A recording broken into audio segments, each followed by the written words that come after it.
futuro das nossas cidades é consequência dos movimentos que fazemos hoje. Com a pandemia da Covid-19, vimos os serviços de transporte e delivery se tornarem fundamentais. Além das milhões de oportunidades de renda criadas e do impacto positivo na economia, os aplicativos contribuíram para que as pessoas utilizassem alternativas mais seguras para se locomover e receber os seus pedidos em casa. Mas vimos também uma série de novos desafios para o bem-estar de todos. Por isso, nós da Associação Brasileira Online e Offline reunimos especialistas de diversas áreas para criar o Guia de Mobilidade Urbana e Delivery. O intuito do guia é colaborar na construção de políticas públicas mais sustentáveis e eficientes em nossas cidades. São abordados temas como mobilidade as a service, bike sharing, multimodalidade, cidades inteligentes e muito mais. Acesse o2obrasil.com.br, baixe o guia e vamos caminhar juntos rumo a um país mais conectado, sustentável e humano.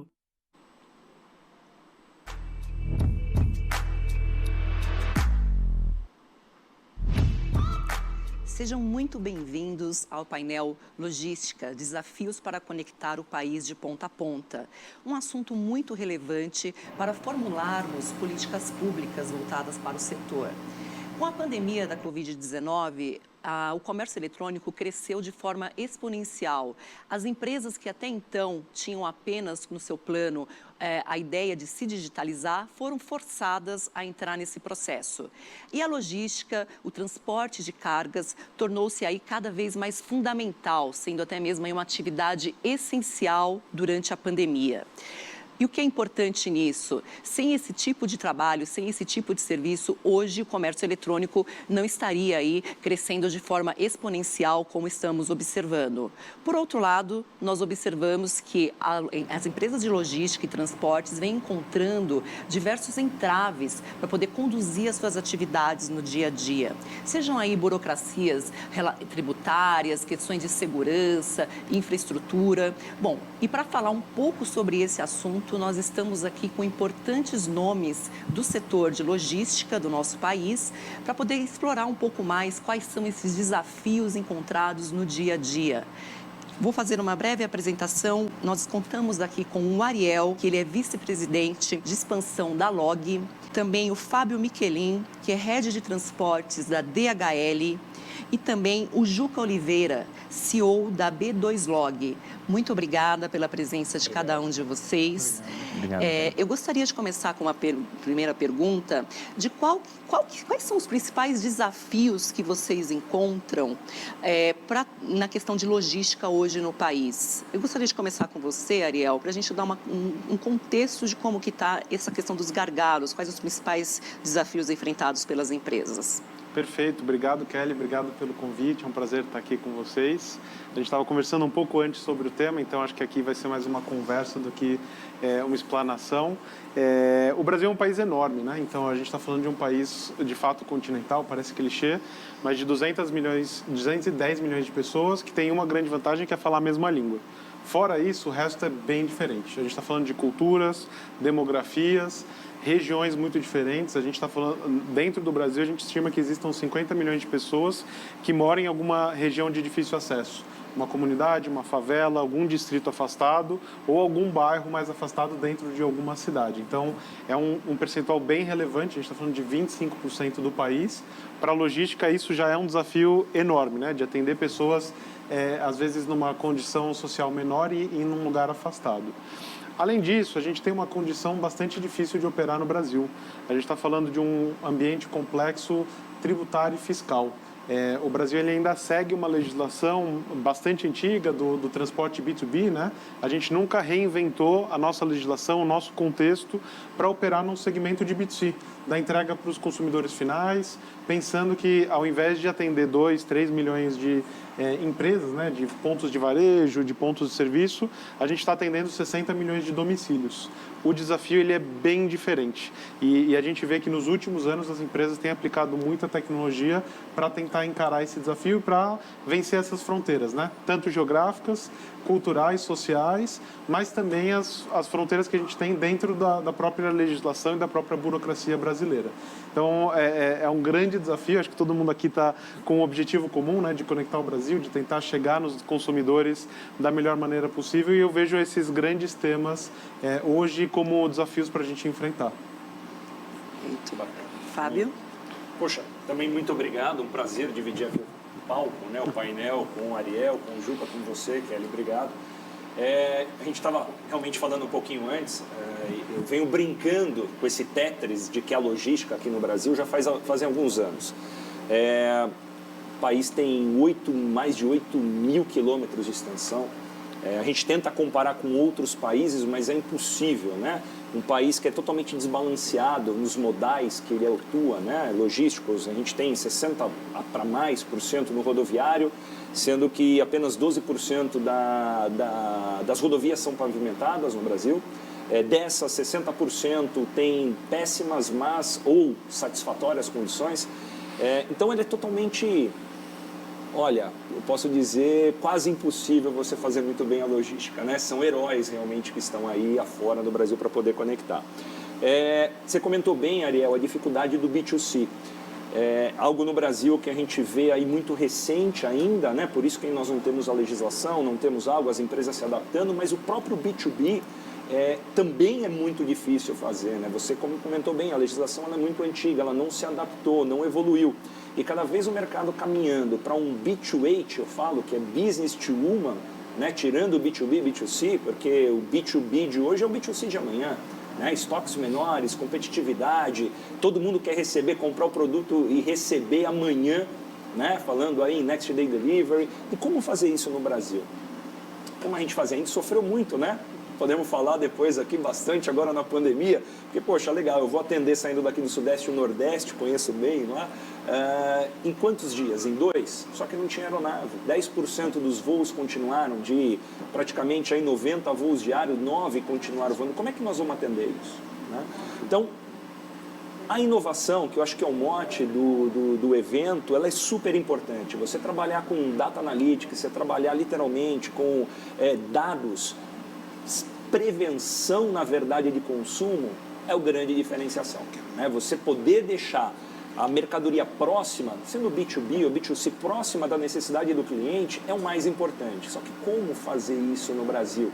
Sendo que você tem tributação no ato da venda, você não pode avançar seus estoques se você não tiver CNPJ no Brasil inteiro, né? Porque você tem que saber para quem você vai vender no ato da emissão da nota fiscal, é extremamente complexa. Eu jurava que eu vinha hoje e vocês iam me ajudar com isso. Tinha certeza que saí daqui com a resposta, mas eu acho que ficará para futuro aí a gente poder debater um pouquinho mais sobre isso, né? Mas é algo que a gente vem estudando muito aí pela DHL também. A gente está tentando fazer alguma coisa diferente, assim como vocês vêm, eu venho acompanhando muito o trabalho de vocês de perto aí. Eu falo que todo empreendedor é herói no Brasil e não é diferente na logística também, né? Então, acho que vamos ter bastante coisa para esse painel aqui. Boa. Juca, alguma consideração? Eu tô aprendendo pra caramba aqui, né? Ariel e o Fábio, mas acho que quando a gente olha toda essa complexidade que foi colocada pelo Ariel, muito bem defendido com base em dados bem atualizados ali pelo Fábio, essa cadeia toda, ela tem um topo. E quem está no topo dessa cadeia toda, Kelly, é o cliente.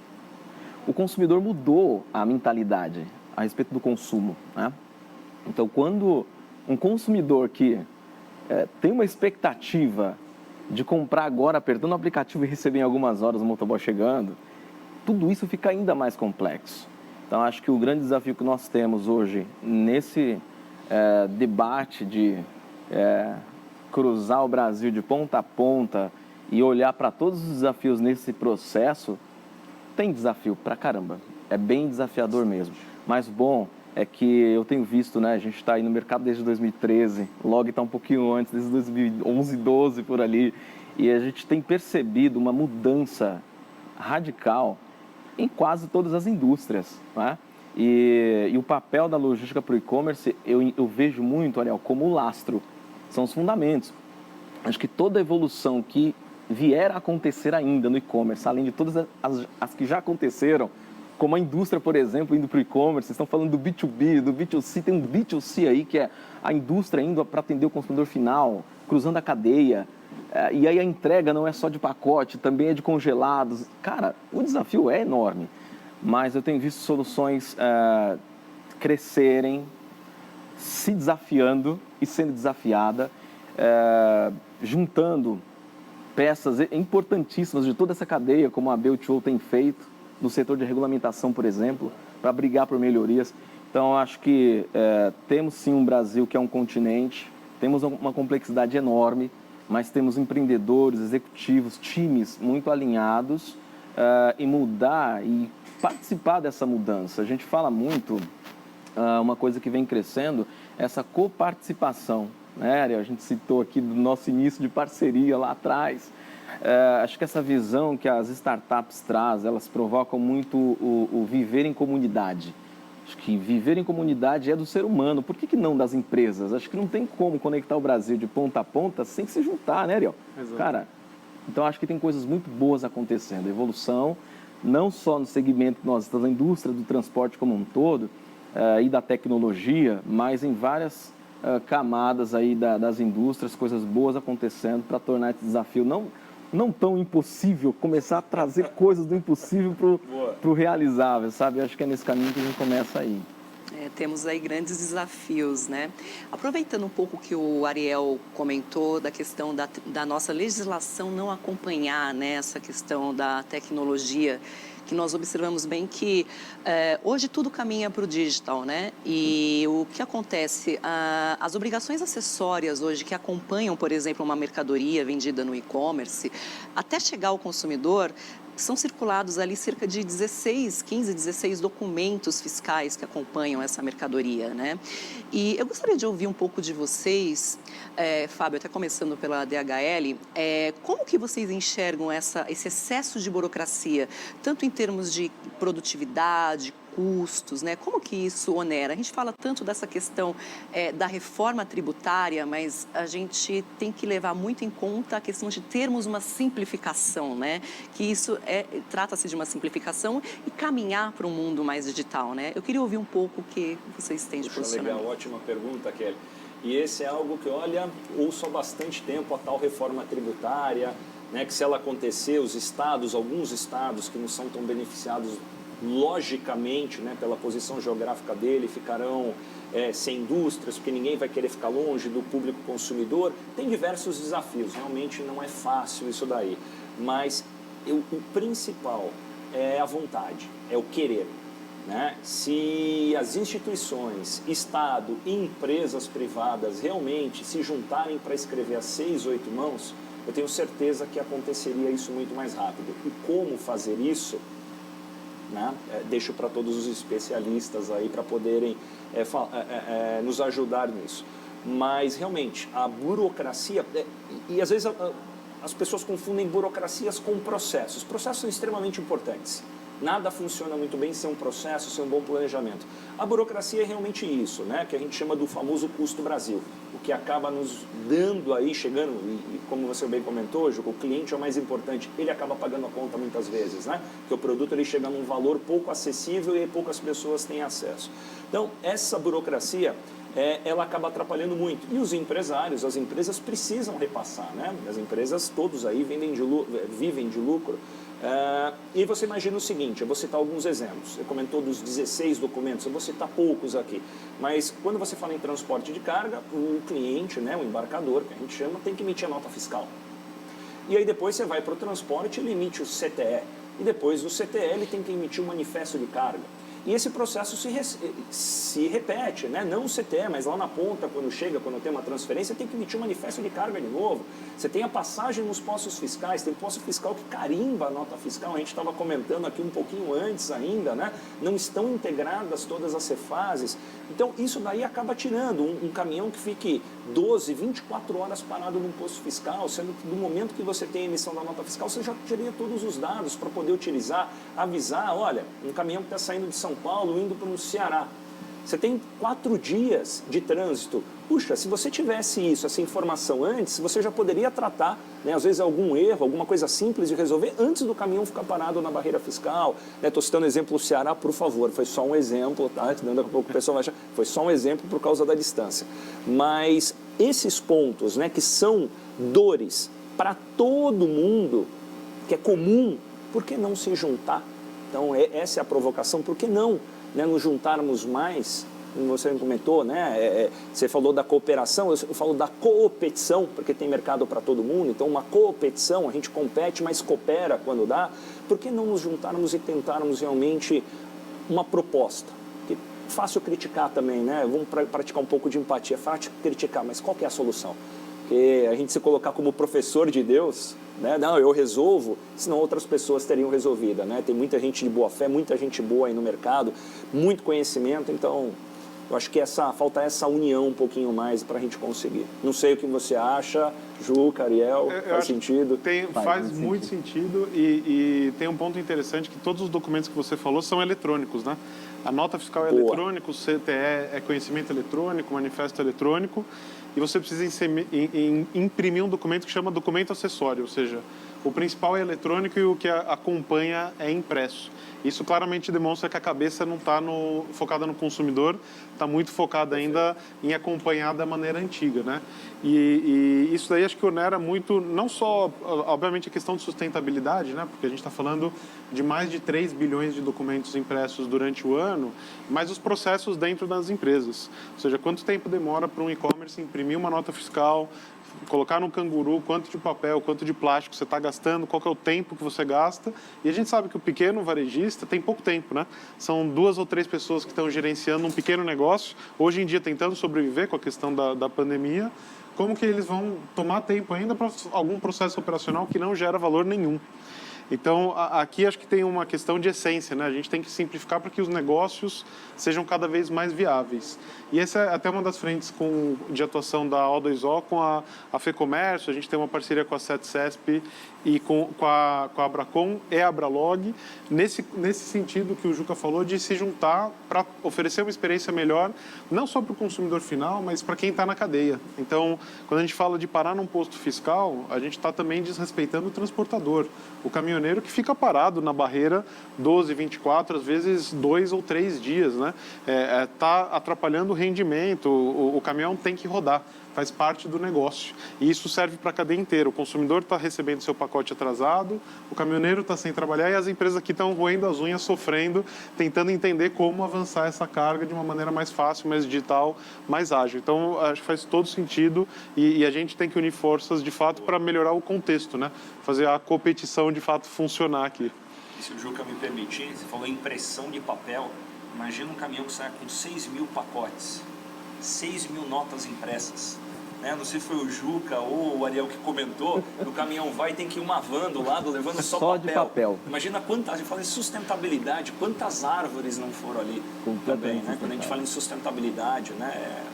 Bem lembrado. A gente fala bastante de responsabilidade, né? Eu olho muito para qual o papel que um empreendedor tem em toda a cadeia que ele afeta. E quando eu olho para soluções como essas da nova economia, acho que eu estou aqui no meio, né? No meio das gerações. O Fábio brincou ali que há 30 anos ele está já montando processos e quebrando regras aí na logística, né, Fábio?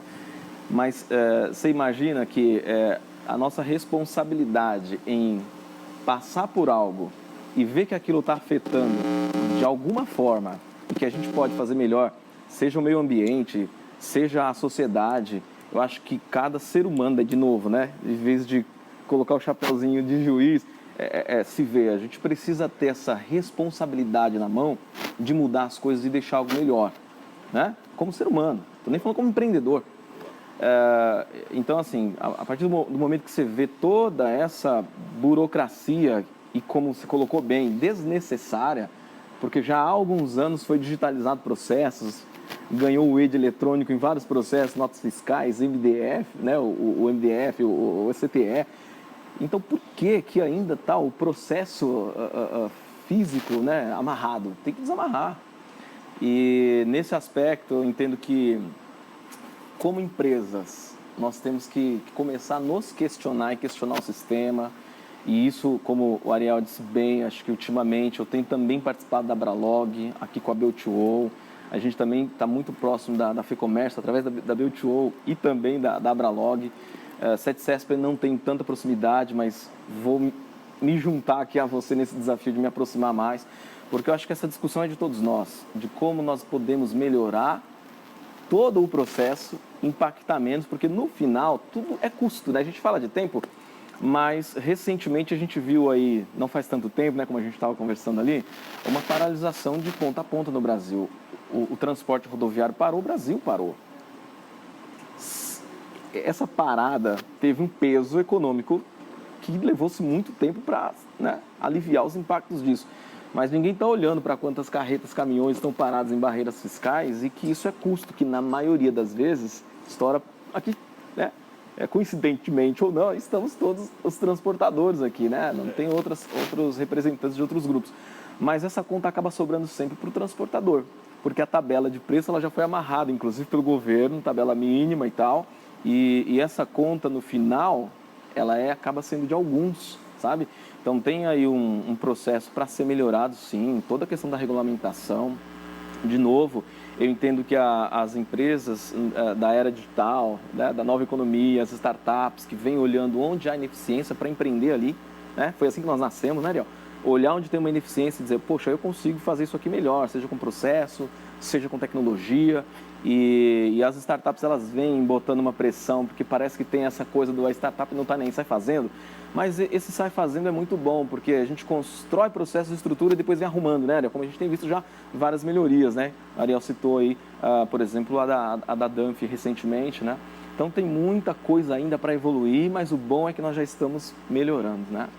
O importante é isso, que as empresas já estão, né, implementando, adotando boas práticas, né? Acho que isso é muito importante a gente considerar diante de todo esse processo de digitalização e cabe ao poder público, né, contribuir, colaborar com propostas, com medidas que objetivam aí desburocratizar esse ambiente de negócios, né? Isso é muito importante, inclusive acompanhando, né, a evolução digital, né, que nós temos.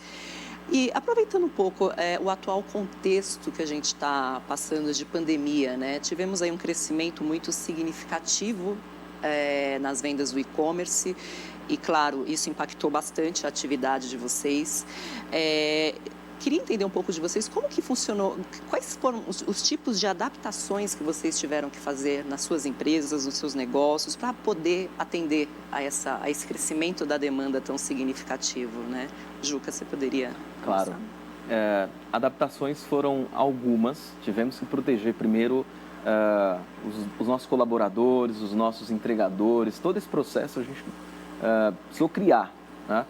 A gente se orgulha muito de falar que passamos a pandemia. Não passamos a pandemia, nós estamos ainda nessa fase de caminhar para algo concreto em relação a uma vacina e etc e tal, né? Mas acho que até aqui a parte mais pesada dessa crise, que é o primeiro momento quando ela chegou e ninguém sabia o que fazer, acho que a gente já podemos dizer que atravessamos, né? E com vários aprendizados. E na nossa empresa e todos os entregadores nós não tivemos nenhum foco do vírus impactando a nossa operação. Não sofremos impacto em função disso, desse preparo e de todo esse cuidado que a gente teve. Mas olhando para um outro lado, foi um aprendizado contínuo, até porque brincamos ali, né, antes do nosso painel. Acho que desde abril a gente vem aí numa Black Friday contínua. A gente mais que triplicou o volume de entregas, e isso eu entendo que aconteceu com a logística como um todo, porque são os números do e-commerce. O e-commerce cresceu muito, né? Em algumas indústrias, triplicou ou mais o volume de entregas. Então, isso por si só já é um desafio enorme, fora todos os outros que a gente já tem todos os dias, e de manter uma performance, entregar dentro de um prazo combinado. E quando a gente olha para, especificamente porque nós estamos fazendo, acredito que a Log também, a gente fala de entrega expressa, é o same day delivery, a entrega que a gente realiza em algumas horas, é a entrega do dia seguinte, e aí o desafio ele é ainda mais complexo, mas nós conseguimos passar por isso de uma forma muito bacana. O bom é que nós já estamos num processo que pensamos desde o dia 1 lá, em como a gente escala o nosso negócio muito rápido, a gente tem processo para crescer rápido, e foi possível absorver essa demanda, atender bem os nossos clientes em função de todo um processo que já vem sendo construído ali. Eu compartilho, né? Acho que a proteção tanto de colaboradores, colaboradoras, mas também parceiros, né? Ou seja, logística é um negócio de otimização. E otimização significa você tentar fazer mais em menos espaço, menos tempo, com menos recursos, né?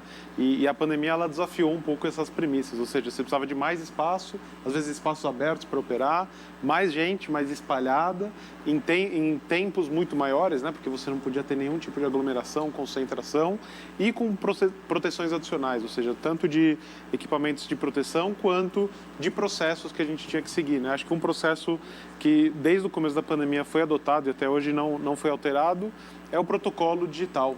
É não ter assinatura de nenhum tipo de documento, seja impresso ou seja na tela do celular, para evitar o contato, para manter o distanciamento durante o período da entrega. Ou seja, o entregador deixa o pacote e se distancia do recebedor para ter um contato apenas verbal e confirmar a entrega. Essa acho que foi uma das medidas que acho que demonstra muito bem a preocupação de todo o segmento, né? A Aldo fez um guia de como realizar entregas sustentáveis e acho que todas as empresas estavam muito preocupadas em tentar fazer o máximo possível para evitar a contaminação cruzada, né? Ou seja, que dentro das empresas as pessoas também se contaminassem.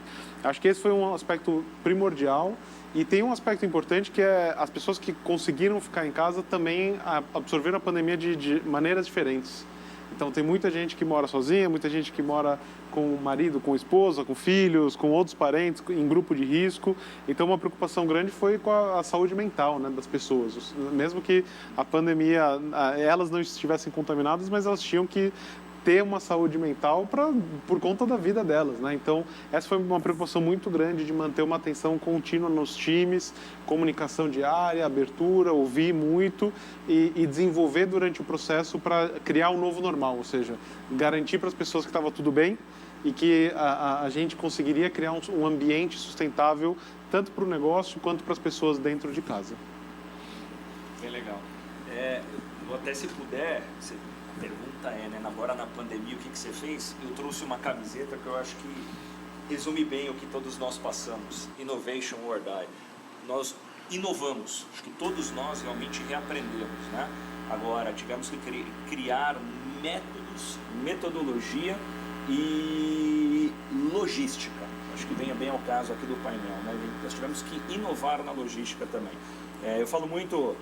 nós citamos aqui, acho que na primeira pergunta, como é que faz para conectar o Brasil? Que você demora 4 dias. Poxa, como é que você faz para chegar um medicamento que ia numa aeronave e parou-se, na verdade, o mercado aeroviário, né, do Brasil? Como é que faz para chegar lá? O que você vai fazer? Uma mercadoria com controle de temperatura? Porque às vezes a gente olha, puxa, legal, né? Eu comprei o meu celular, eu comprei... Como eu gosto, né, de comprar e chegar o pacote inteirinho, bonitinho, mas 2 dias a mais... você aceita pelo momento que nós estamos vivendo, uma crise nunca vista antes. Mas e o medicamento que tem que chegar? E o alimento que tem que chegar, que é primordial? Então, tivemos que nos renovar também e inovar, né? Transferir do modal aéreo para o rodoviário, ampliar, na verdade, frota, fazer coisas diferentes também. E sem essa mentalidade da inovação não seria possível. Então, eu falo assim... nós demoramos muito no mercado logístico, muitas vezes, para dar um salto, né? O B2C, as empresas startup vieram ajudar muito nós, dinossauros, vamos pôr assim, com isso também. Vocês nos ajudam muito, porque vocês vão vindo e a gente tem que acompanhar. Mas essas empresas bem estabelecidas também nos ajudaram e vice-versa para poder fazer essa construção. Por causa de processos, como eu comentei, por causa também de elas estarem buscando não ficar fora do mercado. Então, eu acho que esse, no momento da pandemia, foi o mais importante. E vou fazer o gancho que você comentou, Ariel, pessoas. Eu acho que durante muito tempo, esquecemos das pessoas. E elas que são a base, né?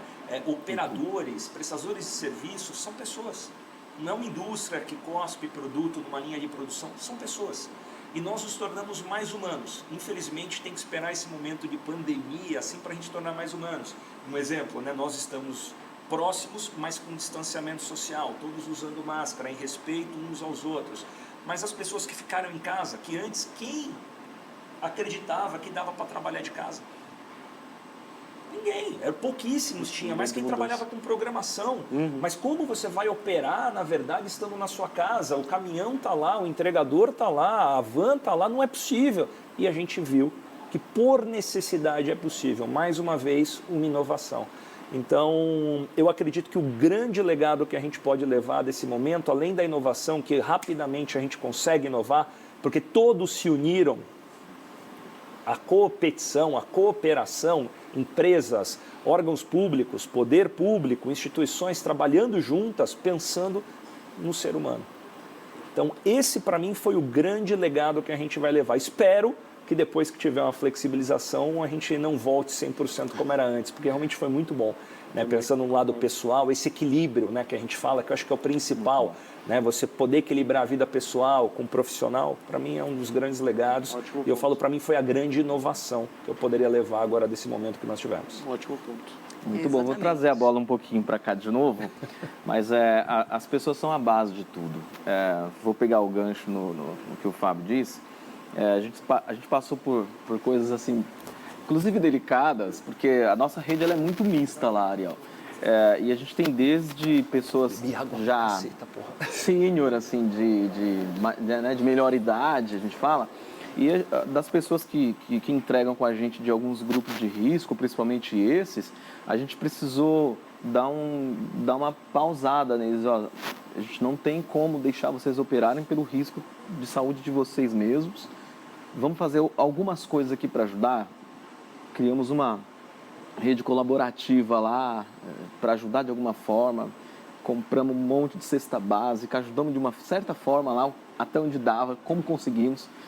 Mas foi uma das coisas que a gente teve que aprender nesse processo. Até abrir mão de alguém que está lá, suando, ralando, sustentando sua família, sua casa. Mas, de novo, acho que o ponto que o Fábio levantou de são pessoas, são vidas, são seres humanos, foi que deu, acho que uma boa amadurecida em tudo, né? Isso foi muito legal, né? Exatamente, é se reinventar, né? Inovar, né? E ter a responsabilidade social, né? Isso é muito importante e foi um trabalho muito bem executado pela O2O, pela FEComércio, por algumas empresas também que atuam no setor de logística, através do Guia da Entrega Segura. Exatamente essa questão de manter o distanciamento social. Então, isso é muito importante aí para garantir, né? Ter a integridade dos seus colaboradores. E aproveitando um pouco esse seu gancho que você falou da importância das pessoas, né? Vocês já vêm identificando que a gente sabe que o digital é um mercado aí que está crescendo, né? E vai demandar cada vez mais pessoas capacitadas, especialistas, né? Nessa área de tecnologia também, que isso vai ser muito fundamental. E sabemos bem que é uma mão de obra que ela está escassa já, né? Bastante escassa. Falta ainda um treinamento, falta ainda cursos direcionados. Eu queria ouvir de vocês assim, qual que é a percepção de mercado que vocês estão tendo com relação a essa questão da mão de obra, Juca? Assim, continuando o seu gancho que você fala de pessoas. Eu acredito que teve uma mudança na ocupação e vai continuar. A tecnologia está fazendo isso. Ela está deslocando as funções.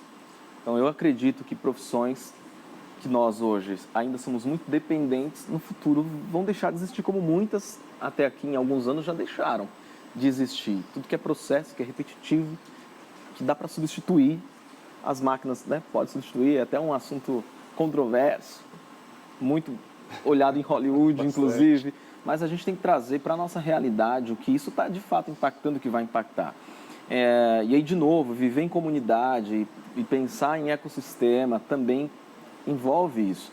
Então, por exemplo, na nossa forma de entender a responsabilidade das empresas, não apenas do governo, mas das empresas, em capacitar pessoas para as novas necessidades de mão de obra, de serviço, ela precisa crescer. Eu acho que a gente está ainda num ritmo muito... Eu acho que o Ariel pode falar melhor do que eu aqui. A gente tem uma dificuldade danada de contratação de pessoas. Por exemplo, tecnologia. É difícil pra caramba.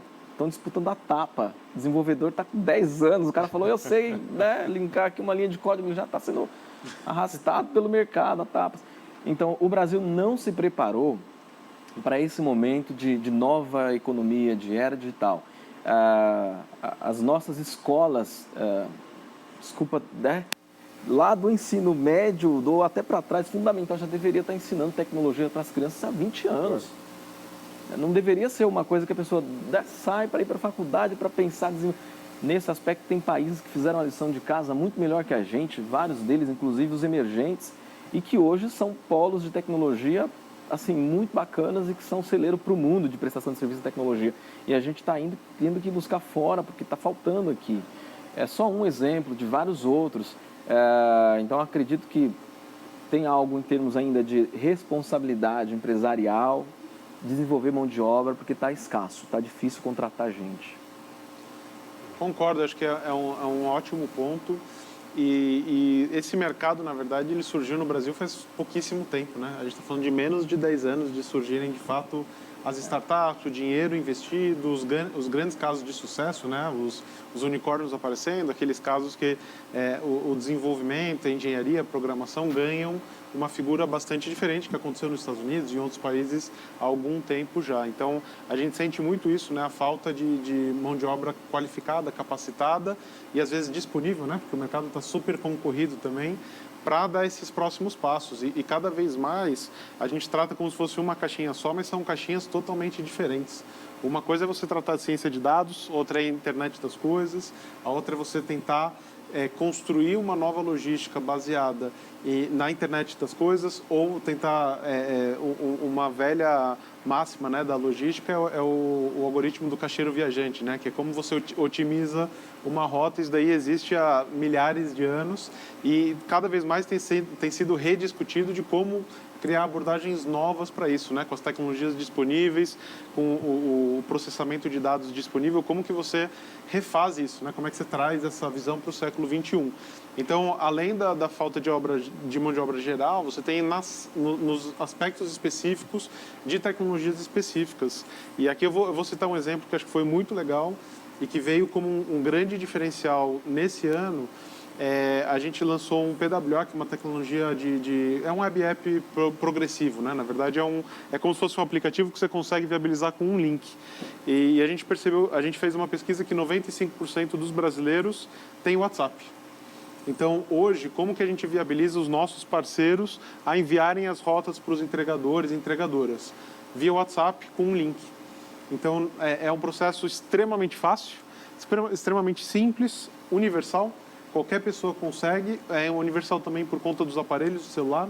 Você não precisa baixar um aplicativo, às vezes, de 60, 80, 100, 150 mega para conseguir ganhar um rendimento, né, no dia, conseguir trabalhar no dia.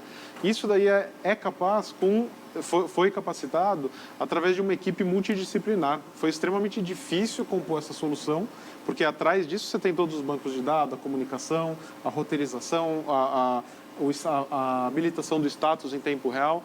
Tudo isso foi capacitado por uma equipe multidisciplinar que foi extremamente difícil de juntar, mesmo dentro da Log, que tem, acho que, um corpo de engenharia e de produto bastante rico. Foi uma grande inovação, simples, que é muito do jeito como a gente gosta de pensar, mas que foi extremamente difícil de juntar todas as partes, os pilares, para construir essa solução. Então, de fato, é até um pedido, quem tiver interesse, acesse o site, workable.com/log. A gente está procurando bons e boas desenvolvedoras. Legal. Bom, respondido, né? Estamos procurando bons e boas desenvolvedoras, porque realmente é complicado. Eu vou pegar um pouquinho aí do histórico. Acho que é bom, às vezes a gente esquece de olhar um pouquinho a história para entender o porquê que nós chegamos aqui. Qual que era, na verdade, eu vou falar por mim, eu sou um pouco mais velho que vocês, mas bem pouco meses. mesmo. Bem pouco meses, obrigado. Mas qual que era o sonho? Eu vou falar para meus pais. Puxa, eu tenho 2 irmãos, um vai ser médico, o outro vai ser engenheiro, o outro vai ser advogado. E tecnologia, essa coisa de computador aí é passageira. Então, essa foi a nossa Constituição. Até recente, meu filho já é jovem, não vou falar, porque senão eu vou revelar que não são só meses a mais, mas meu filho já é jovem, ele mais novinho, pai, eu quero ser gamer. Que gamer que nada? Então, é assim, é cultural. Então, enquanto a gente está, na verdade, nessa gaussiana, que eu acho que o Brasil ele começou a subir agora para entender que esse é um pedaço do futuro, porque você comentou bem também, Juca, tem muitas profissões que deixarão de existir. Tem até um livro aí bem conhecido, todo mundo lê, né? O SAP, que fala bastante disso, não vou entrar no mérito, mas você tem essa profissão de tecnologia, desenvolvedores, né? Com uma visão mais estratégica. Essa daí é uma profissão que ela veio para ficar um bom tempo também. E nós temos isso. Na verdade, o Brasil estava pensando ainda, né, na advocacia, na medicina, em engenheiros, e nós esquecemos a parte de sistemas. Então, eu acredito que nos próximos anos nós conseguiremos suprir. Tarde. Se não fizermos alguma coisa, e aí essa parceria, eu gostei muito do que você comentou, às vezes a gente joga tudo para o governo, para as associações, às vezes tem que criar algum programa, mas a gente não olha para a nossa empresa. O que nós, né, empresários, executivos, estamos fazendo de diferente para esse público? Porque vai faltar para a gente. Sim. Vai faltar para a gente. Já está faltando. Já está faltando, exatamente como a Maria. Já está faltando. Então, o que nós conseguimos para ajudar nessa aceleração? Senão a gente não vai surfar a onda. Aí quando chegou, né, no pico, já é outra onda. Então é importante a gente olhar esse histórico, o que foi criado, para a gente não cair, né? Eu sempre falo, pô, eu escorreguei na casca de banana há 30 anos, eu estou vendo ela lá e, puxa, é capaz de eu escorregar nela de novo. Então, falo que a história vale muito a pena para você poder saber aonde você vai conseguir chegar ou aonde você colocar alguns pontos para o futuro. Tem uma cultura bacana que a gente fala muito no mundo das startups, que é o fail fast. Você aprender muito rápido com seus erros. E aí, de novo, o erro não é para se envergonhar por ter erramos. Acho que o erro tem que tirar a maior lição e, normalmente, as melhores lições a gente não tira do sucesso, né? Tira dos erros. Então, acho que, como sociedade, acho que precisa olhar muito para isso, onde é que nós estamos falhos agora.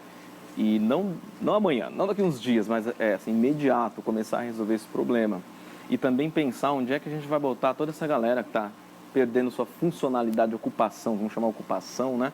Porque vai sobrar muita gente. Assim como está faltando, de um lado, a balança está desequilibrada. E precisa equilibrar isso, né? É o futuro do trabalho que já é presente, na realidade, né? Estamos no passado já, né? Verdade. Levando em consideração aí, né, a evolução da tecnologia. E com essa questão da pandemia também, a gente observou aí um crescimento das logtechs, né? Os aplicativos exerceram aí um papel fundamental, né, para milhares de brasileiros aí que perderam seus empregos, né, durante a pandemia, então gerou renda e vem sendo aí uma forma de sobrevivência de muitas pessoas e que tem a possibilidade de trabalhar em diversas plataformas, né, e estabelecer o seu horário, enfim. Eu queria ouvir de vocês, qual a percepção de vocês com relação a essa questão da logtech, como que vocês estão enxergando isso, quais as expectativas, as tendências, esse é um processo que tende a continuar, passando esse novo, digamos assim, novo normal, né, pós-pandemia? Qual que é a visão de vocês, Juca? Olha, eu sempre defendo que logtechs a gente tem duas categorias, né? As empresas que inovam ou que estão criando ou renovando o processo, nem toda inovação é criar algo, né? Muito mais é refazer de uma forma diferente do que criar, né? Criação, a inovação disruptiva e tal. Mas é inovar em como é feito. A gente sempre olha para aquelas logtechs que atuam, eu digo, mais essencialmente como serviço, como tecnologia, como plataforma, e as logtechs que, de fato, elas trazem um lastro de operação juntas, né? A B2Log, a Log é um bom exemplo disso, de uma empresa de tecnologia que tem o drive todo da operação, né? A gente brinca, põe a mão na caixa, rala, brincadeira. Mas, na verdade, é que assim, as logtechs, elas deram, na verdade, uma democratizada na mão de obra e, lógico, expandiram, né? O Fábio pode falar melhor do que eu esse aspecto. Expandiram a entrada de pessoas que não eram do mercado de transporte para o mercado de transporte de uma forma muito simples, né? Contando assim, linha rápida, na nossa rede de entregadores a gente tem desde pessoas que eram donos de agência de publicidade, secretária bilíngue, a gente tem lá corretor de imóveis, pessoas do varejo, tem uma gama de gente, e cada história legal, e a gente vai conhecendo as pessoas e ouve várias histórias legais.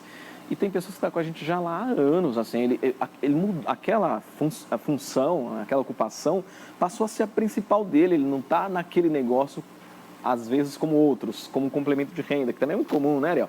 A pessoa tem qualquer outra profissão e nos horários ali do final do dia ou do começo do dia ou aos sábados, ele usa o aplicativo, e não só de entrega, né, de mobilidade em geral, para complementar a renda. É um assunto bem legal, né? Mas essa pessoa que também depende essencialmente daquilo como seu meio de sobrevivência, e os motoboys, né, etc. e tal, eu acho que as logtechs fizeram um papel assim, maravilhoso de transformação de mercado, de inclusão de pessoas.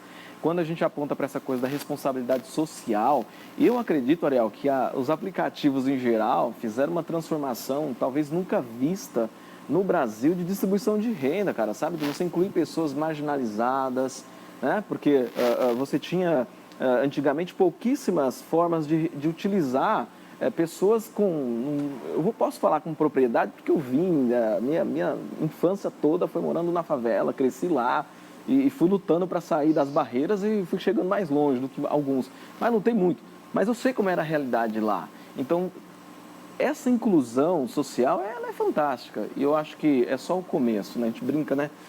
Quando a gente fala de um Brasil com mais de 200 milhões de pessoas, quando a gente olha que o bom serviço, eu diria, de entregar no dia seguinte algumas horas, está ainda muito dentro de algumas capitais. A Log está aí fazendo um trabalho fantástico de expandir isso para o Brasil afora. A B2 também está fazendo um trabalho de expansão agora muito bacana.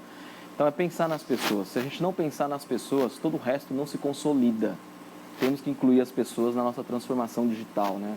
Sim. Exato. E acho que eu tenho uma perspectiva interessante, né? Que eu entrei na Log, que é uma empresa de tecnologia orientada à logística, vindo de uma empresa de transporte, né? E primeiros dias, assim, eu tinha com o meu caderninho falando, ó, isso é tudo que eu sei.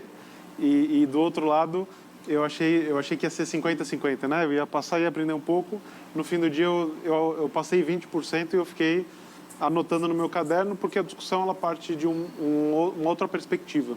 Eu acho que tem uma questão de conseguir gerar rendimento, conseguir ter um serviço mais universal, ter um serviço melhor, mais barato, mais acessível, mas os pilares que são construídos, os produtos tecnológicos são completamente diferentes de empresas tradicionais, né? Mais analógicas, eu vou falar assim.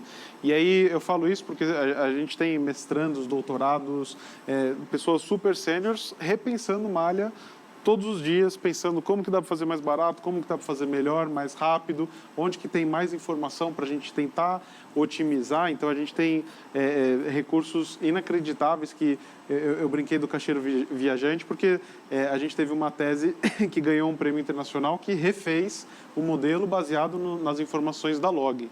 E isso traz uma perspectiva totalmente diferente. Aí, obviamente, a Log não é a única logtech que tem no mercado. Cada uma tem aplicado de diferentes maneiras. Eu vejo que soluções alternativas para o varejo, de pick-up drop-off, de lockers, têm surgido com uma intensidade muito melhor.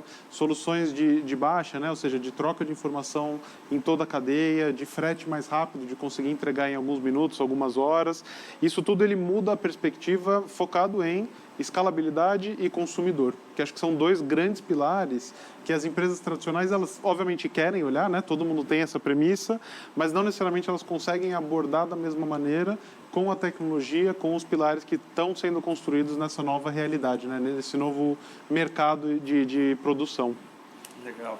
E voltando, né, à questão dos aplicativos, ele literalmente democratizou o acesso, na verdade, a muitas pessoas que antes ficavam marginalizadas, ficavam à margem, né, ou nem eram recebidas, né? Hoje, com a necessidade, elas acabaram sendo inclusas e podem também aí fazer o seu horário, serem seus próprios empresários. Eu falo, cada motorista é seu próprio empresário, né? Ele é um microempreendedor, o veículo é a empresa dele. Se ele não tiver veículo, ele não trabalha. Então, essa mentalidade é legal. A única coisa assim que eu vejo que aí é importante é a regulamentação e procedimentação, porque senão a gente despeja um monte de gente, talvez inapta para aquilo, na frente de um veículo ou na frente de uma motocicleta. Então, às vezes, a gente pode causar algo. Por isso que eu falo que a empresa ela é muito corresponsável. Então, legal, vamos trazer o pessoal, vamos dar treinamento, vamos nos preocupar também com o resto da sociedade, né? Eu vi vocês comentando, é muito legal, a DHL, poxa, hoje ela é o maior operador logístico do mundo, mas ela se colocou, na verdade, numa posição para também aprender. Então, eu vi você comentando aqui, Ariel, hoje nós operamos para grandes, né, empresas também, nós não temos o nosso problema, nós operamos para grandes empresas e hoje nós já operamos com lockers, já fazemos entregas com bicicleta, Já temos a maior frota de veículos elétricos do Brasil. Fizemos um programa muito legal chamado Rainhas do Volante, onde são mulheres, né? Elas arrebentam, para falar um português claro, perdão pela coloquialidade, mas fantástico o atendimento, o cuidado que elas têm com a caixa. E nós temos que a caixa não é só uma caixa, esse é o nosso lema, ali tem um sonho, tem expectativa, esperança de vida, mas os aplicativos, na verdade, eles acabam, na verdade, gerando essa como eu posso dizer, essa assertividade, essa questão do pessoal poder ter o acesso à sua renda, poder fazer, mas tomar cuidado aí nós como empresa, por isso que eu falei, a gente procura ter um programa muito robusto, para senão a gente não devolve para a sociedade também um pouquinho do que a gente tem. A gente acaba lançando pessoas inaptas que antes, não respeitam limite de velocidade. Se o pessoal concorda se é baixo ou não é outra coisa, mas a lei está ali, é o limite, a lei, claro. Tem que respeitar. Então, olhar multa, olhar antecedentes criminais, né? Não que ele não vá trabalhar, mas você poder reintegrá-lo à sociedade também, para ele ter esse espaço, mas trabalhar, ficar atento, você ter também lá educação financeira, porque ele tem a renda dele, mas se ele não tivesse educação, ele acaba gastando. A família, então nós temos programa que se ele é um dos melhores motoristas que nós temos, a família dele ganha bolsa, estudo, ele ganha uma cesta básica também motorista, então a gente gera, na verdade, essa oportunidade também para a família. Legal. Então, uma onda de bons benefícios. Exatamente, para ele ficar, porque a gente não quer que ele dirige hoje, amanhã ele esteja no... Ele pode até, porque, poxa, tem essa livre competitividade que os aplicativos aí que vai chegar são legais. Mas o que a gente faz o que é legal para ele? O que é bom para ele ser um ser humano e devolver para todo mundo? Por que ele quer ficar na DHL e não ir para uma log, não ir para uma outra empresa? Então, a gente procura fazer, mesmo tendo essa livre competitividade. É super legal. Eu queria puxar a bola aqui, você deve concordar. Legal. A gente nós estamos no final do nosso painel. Tem assunto para ir longe. Não tem a plateia. Não tem a plateia. Plateia virtual. Nós já ultrapassamos um pouquinho do nosso tempo. Eu gostaria de agradecer a participação de cada um de vocês. Cada tema desses que nós tratamos aqui, com certeza dá um painel que... Dá um painel. Muito debate, né? Mas eu gostaria muito de agradecer a participação de vocês e nos encontramos numa próxima. Muito obrigada. Obrigado, Kelly. Obrigada. Obrigado, pessoal.